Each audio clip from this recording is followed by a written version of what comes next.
A very good morning to one and all.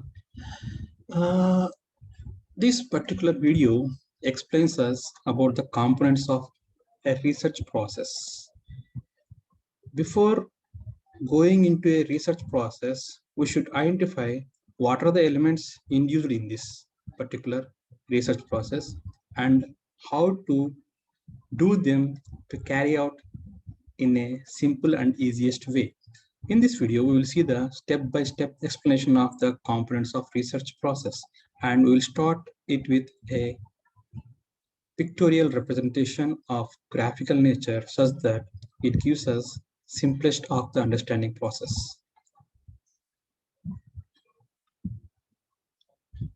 Very first, the step is the purpose or aim should be identified.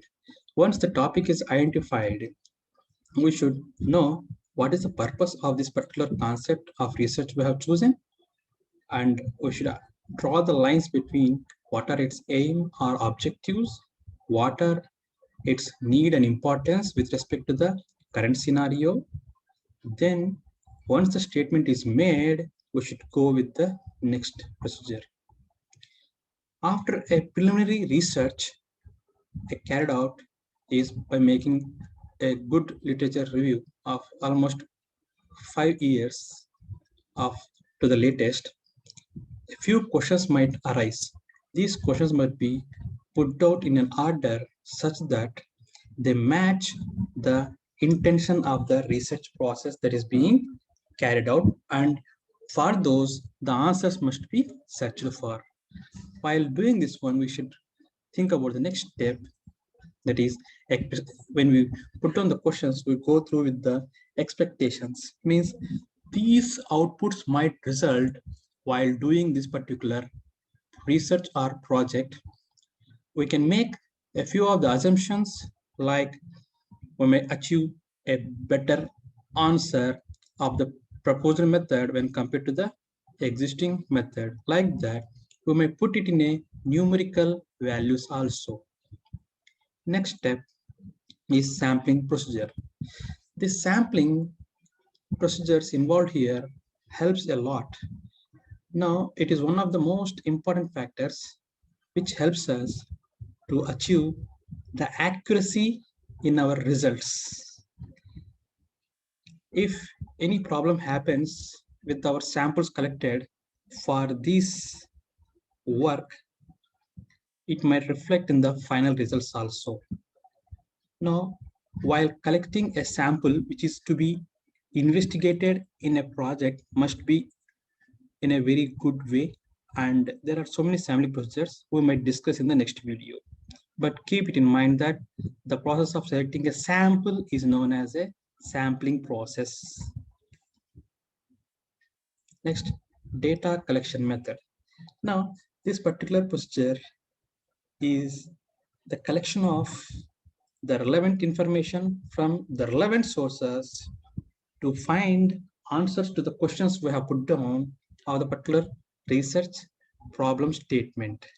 Now, it might be we might undergo a hypothesis test or evaluate the outcomes that might come. Now, these methods can be divided into two types. One is secondary data collection or primary data collection. Next, research methods. These, when you're going through these research methods, we should be keen on which type of data we have chosen and which under which group it falls out. Let it be observational, experimental, simulation, or derivative type of research method is carried out. Based upon our need, we can go for observational, experimental, simulation type, or derivation type of research methods. Next, come to the point, quality criteria. This particular quality criteria are a combination of specific elements or a collective functions which are selected, tested, and measured such that we can confirm that the objectives or the aim which has been put down in the beginning has been met or not. It can involve technical specifications, non-functional, non-specific, non-technical specifications, any requirements, all these comprise the quality criteria. Next step, data analysis.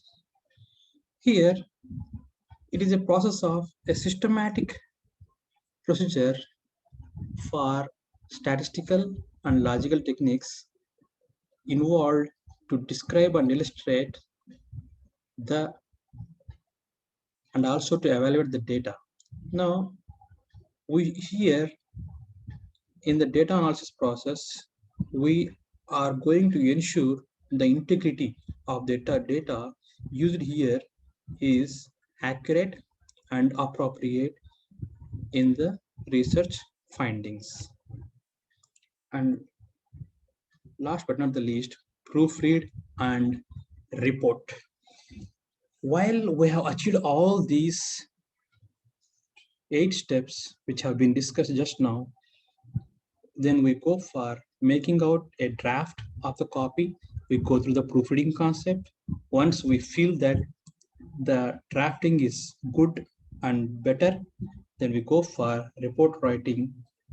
And after report writing, this circle goes along with, once again, a verification process by the research student or by the research supervisors that all the parameters have been met or not.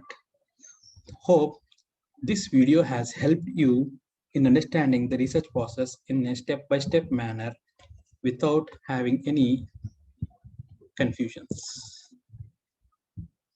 Thank you for listening this video and hope you will like and share our videos to others for the better utility.